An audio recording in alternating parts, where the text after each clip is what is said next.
दोस्तों, जब कोई व्यक्ति कर्म करता है तो वह अपने तरीके से पाप और पुण्य तय करता है।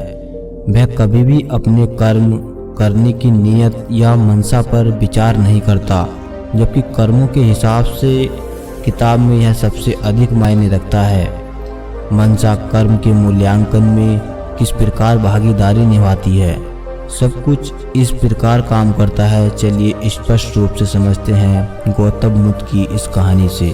कर्मों के सिद्धांत के अनुसार जब कर्म बुरे हों तो आपको उस कर्म का परिणाम अगले जन्म में चुकाना पड़ता है।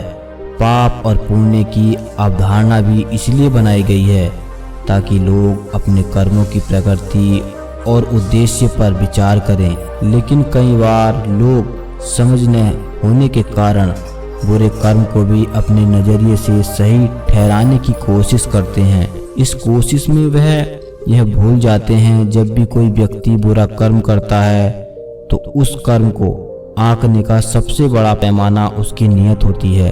कर्म देखने से पहले उसकी मंशा देखी जाती है। मंशा से आपके कर्म का मूल्यांकन होता है।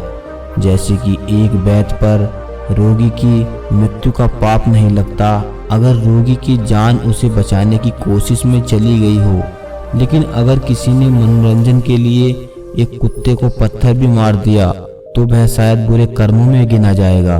चलिए जानते हैं इसी कॉन्सेप्ट से संबंधित गौतम बुद्ध की यह कहानी। गौतम बुद्ध के एक शिष्य चक्षुपाल थे। उनका नाम चक्षुपाल था, लेकिन वो अंधे थे। एक बार चक्षुपाल बुद्ध के दर्शन के लिए आश्रम पहुंचे और बुद्ध से मिलने के बाद आश्रम में ही रुक गए। रात में चक्षुपाल आश्रम के बाहर टहल रहे थे। दिखाई न देने के कारण चलते हुए उन्होंने जमीन पर चलने वाले कुछ कीड़ों मकोड़ों को कुचल डाला।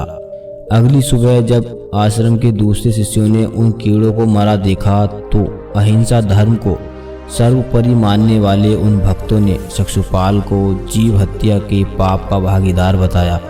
शिकायत बुद्ध के कानों तक पहुंची। बुद्ध ने अपने शिष्यों से बुलाकर पूछा, क्या तुम लोगों ने चक्षुपाल को कीड़े मकोड़ों को कुचलते हुए अपनी आंखों से देखा है?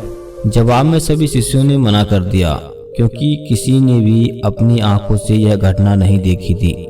बुद्ध ने उनसे कहा कि जैसे उन्होंने चक्षुपाल को कीड़ों को कुचलते अपनी आंखों से नहीं देखा, वैसे ही चक्षुपाल ने भी उन कीड़ों को जमीन पर कुचलते हुए नहीं देखा था। इसीलिए चक्षुपाल इस पाप के दोषी नहीं है, क्योंकि उन्होंने जानबूझकर या खराब मंशा से उन्हें नहीं मारा। उन्होंने शिष्यों से कहा कि चक्षुपाल कभी हिंसा के भाव से कर्म नहीं करेंगे, क्योंकि वह एक उन्नत आत्मा है।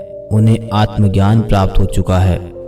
बुद्ध की बात सुनकर शिष्यों के मन में एक जिज्ञासा उठने लगी। उन्होंने बुद्ध से पूछा कि अगर चक्षुपाल एक उन्नत आत्मा है तो आखिर किस पाप के कारण वह अंधे हैं?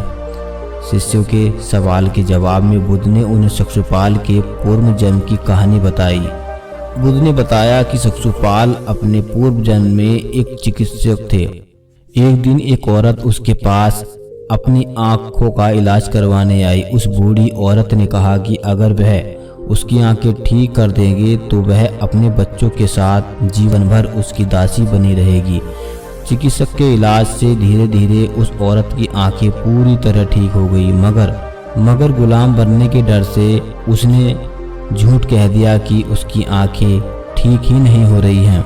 चिकित्सक ने बूढ़ी का झूठ पकड़ लिया और क्रोध और बदले की भावना से उसने उस औरत को एक ऐसी दवा दे दी जिससे वह जीवन भर के लिए अंधी हो गई। अपने इसी पाप के कारण चक्षुपाल को अगले कई जन्मों तक अंधा बनकर पैदा होना पड़ा। बुद्ध की बातों से उनके शिष्यों को न केवल पाप पुण्य की परिभाषा समझ आई, बल्कि कर्मों का दुष्चक्र भी समझ आ गया।